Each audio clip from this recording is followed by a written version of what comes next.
वो सचमुच एक अच्छा सिंगर है, बहुत खूब गाता है। अपने गानों को प्रमोट करने के लिए उसने बाकायदा यूट्यूब पर एक चैनल भी खोल लिया, लेकिन उसके सब्सक्राइबर नहीं बढ़ रहे थे। तभी किसी ने उसे सलाह दी कि सब्सक्राइबर बढ़ाने के लिए वो कैमरा खरीदे, कैमरामैन रखे और वीडियो एडिटिंग के लिए एडिटर हायर करे। मगर इन सब चीज़ों के लिए पैसे चाहिए थे और फिर उसने पैसे बनाने का इंतज़ाम भी कर लिया। उसने तय किया कि वो हर साल फरवरी के महीने में एक बैंक लूटेगा और फिर उसने बैंक लूटना शुरू कर दिया।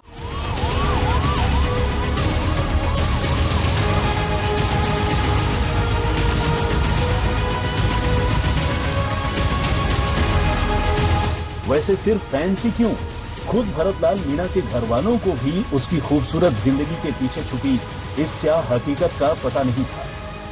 भरतलाल का ये गीत संगीत, ये अदाकारी, मौसीकी से उसका ये लगाव दरअसल एक फरेब था।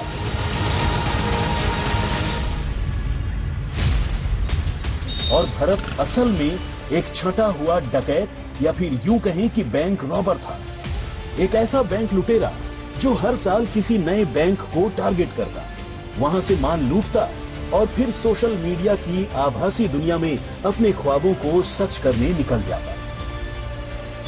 बैंक लूट के पैसों से उसने एक के बाद एक कई गाने गाए, कई रिलीज किए और कई पाइपलाइन में तैयार रखे हैं।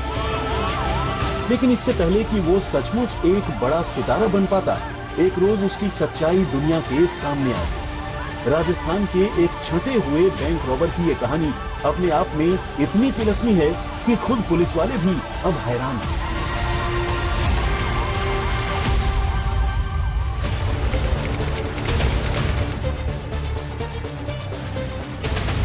जयपुर के झोटवाड़ा इलाके में मौजूद पंजाब नेशनल बैंक के इस ब्रांच में बस दिन की शुरुआत होने ही वाली। बैंक अभी अभी खुला था और मैनेजर समेत कुल 3 मुलाजिम अभी अभी बैंक में पहुंचे ही थे। लेकिन इससे पहले कि बाकी के मुलाजिम भी बैंक पहुंचते, अपना अपना काम संभालते, 2 नकाबपोश लुटेरे बैंक के अंदर दाखिल हो गए। बैंक के मैनेजर ने जब सुबह सुबह आ पहुंचे 2 नकाबपोश लड़कों को टोका तो उन्होंने पिस्टल निकाल ली और मैनेजर समेत बैंक कर्मियों को धमकाने लगा। वो अब गन पॉइंट पर मैनेजर को स्ट्रांग रूम की तरफ ले जाकर लूटपाट करना चाहते थे। लेकिन इसी बीच कहानी में एक ट्विस्ट आ गया, एक ऐसा ट्विस्ट जो लुटेरों की सोच से परे था।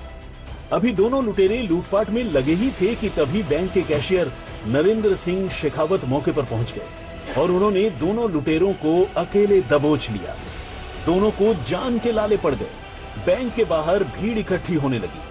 ये देखकर एक लुटेरे ने शेखावत पर फायरिंग कर दी और उन्हें पेट, पीठ और सीने के पास 3 गोलियां लगी। मगर कमाल देखिए कि 3-3 गोलियां लगने के बावजूद उनका हौसला कमजोर नहीं पड़ा और वो दोनों लुटेरों को पकड़े रहे। हालांकि पकड़ ढीली पड़ने से एक लुटेरा तो मौके से फरार हो गया, मगर दूसरा भाग नहीं सका। इसके बाद तो कहानी में पब्लिक की एंट्री हो गई और फिर पकड़े गए लुटेरे के साथ वही हुआ जो ऐसे मामलों में होता है। तो फायर करके भगे थे। वो कैशियर साहब के पास केस लेने के लिए आए होंगे, लूट करने के लिए। वो भगे तो हमने पब्लिक के सहयोग से यहाँ पे पकड़ लिया।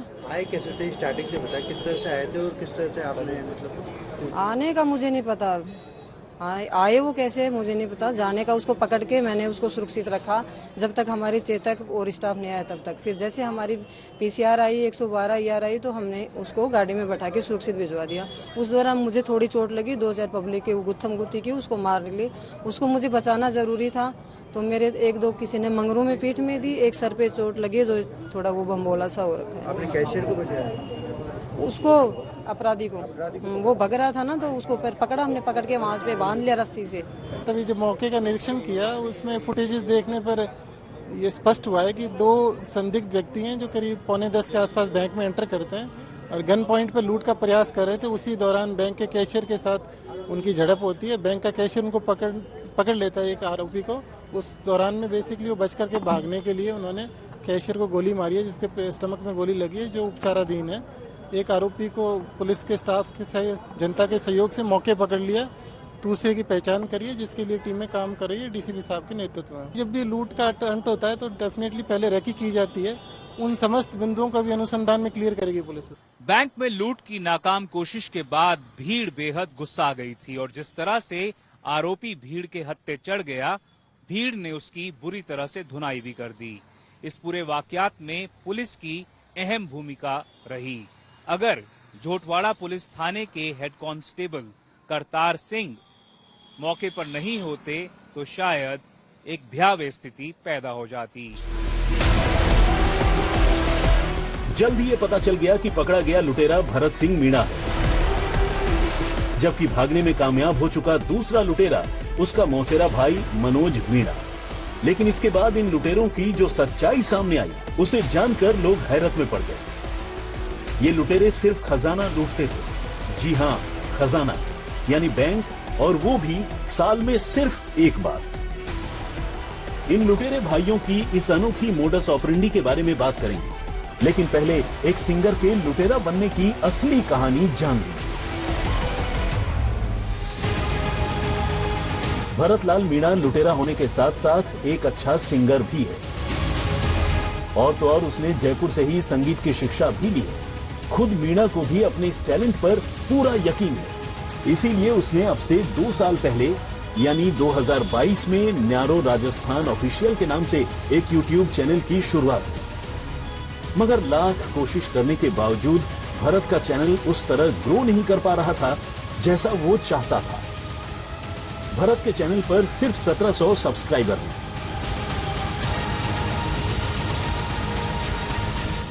ऐसे में उसके चाहने वालों ने उसे सलाह दी कि उसे न सिर्फ अच्छा गाना होगा बल्कि गाने के साथ साथ शूटिंग पर अच्छा camera, video editor, sound editor और कैमरा पर्सन की भी जरूरत होगी। यानी इस काम में पैसे खर्च होंगे। और बस यहीं से उसने चैनल शुरू करने के साथ साथ आसानी से पैसा कमाने के बारे में सोचना शुरू कर दिया और लूट की प्लानिंग बनाने लगा।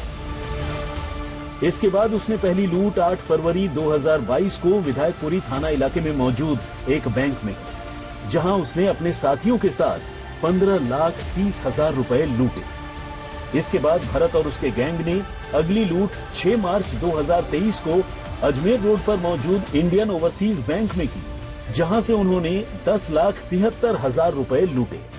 और तब आखिरी लूट की कोशिश झोटवाड़ा इलाके के पीएनबी बैंक की शाखा में की, जहां भरत भागने के चक्कर में भीड़ के हाथों दबोचा गया और उसकी अच्छी खासी पिटाई हुई। इत्तेफाक से इस लूटपाट के दौरान लुटेरे भरत ने जब फायरिंग की तो 2 गोली उसके साथी मनोज मीणा के पैरों में भी लग गई। हालांकि इसके बावजूद मनोज भाग निकला, मगर बाद में पकड़ा गया। जब जयपुर पुलिस ने गिरफ्त में आए लुटेरों से पूछताछ की तो पता चला कि गैंग का सरगना और सिंगर भरतलाल मीणा जयपुर में ही किराए के मकान में रहता है। उसके घर की तलाशी लेने पर पुलिस को शहर में लगे नाकेबंदी के पॉइंट, बैंकों के नाम पते, उनके नक्शे, उनके द्वारा पहले किए गए बैंक लूट के सिलसिले में अखबारों में छपी खबरों के कटआउट्स और दूसरी चीजें हाथ लगी। आरोपियों ने पूछताछ में पुलिस को बताया कि वो किसी भी बैंक को निशाना बनाने से पहले अच्छी तरह उसकी रेकी करते थे, फिर बैंक के अंदर और बाहर से जायजा लेकर उसका पूरा नक्शा तैयार करते थे और तब जाकर किसी बैंक पर धावा बोलते थे। शायद इस बार भी भरत और उसके भाई का थर्ड टारगेट सक्सेसफुल हो जाता अगर पीएनबी के कैशियर ने हिम्मत न दिखाई होती। कैशियर नरेंद्र सिंह शेखावत न सिर्फ उनसे भिड़ गए बल्कि उन्हें रोकने के चक्कर में हुई गोलीबारी में उनकी एक किडनी भी हमेशा हमेशा के लिए खराब हो गई। उसे निकालना पड़ा। हमने फुटेजेस देखा है अधिकारियों के साथ में, उससे करीब 5 से 7 मिनट तक अंदर इन्होंने गन पॉइंट पे स्टाफ को होल्ड किया और उसके बाद में कैशियर ने हिम्मत करके बेसिकली एक आरोपी को पकड़ लिया। उस दौरान में फिर ये फायरिंग की घटना घटित हो जाती है। स्ट्रगल भी हुआ सर स्टाफ के बीच में, उनके बीच में? हाँ, कैशियर जो बेसिकली मजरूब है, उन्होंने बड़ी बहादुरी से बेसिकली उन दोनों को पकड़ने का प्रयास किया और उन्होंने उनकी पकड़ को छुड़ाने और बचने के लिए बेसिकली बुलेट चलाई है जो उनके पेट में लगी है। ये पंजाब नेशनल बैंक की वही शाखा है जहां पर 2 बदमाशों ने लूट के इरादे से धावा बोल दिया था, पर बैंक के हेड कैशियर नरेंद्र शेखावत की जिस तरह से दिलेरी सामने आई, उसने आरोपियों के नापाक इरादों को विफल कर दिया। हेड कैशियर नरेंद्र शेखावत आरोपी से भिड़ गए, उनको 2 गोलियां भी लगी और जानकारी के मुताबिक उनकी इस वारदात में जख्मी होने की वजह से एक किडनी ने काम करना बंद कर दिया। उनकी हालत फिलहाल स्थिर है, पर इस पूरे वाकयात में बैंक की लचर सुरक्षा व्यवस्था की पोल भी खुल गई। इस गैंग में सिंगर भरत और उसके मौसेरे भाई मनोज के साथ साथ उनका एक और भाई विनोद मीणा भी शामिल था। लेकिन 2 वारदात में साथ निभाने के बाद विनोद की मौत हो गई। इससे पहले के वारदातों को अंजाम देने के लिए विनोद मीणा ने ही रूट चार्ट तैयार किया था।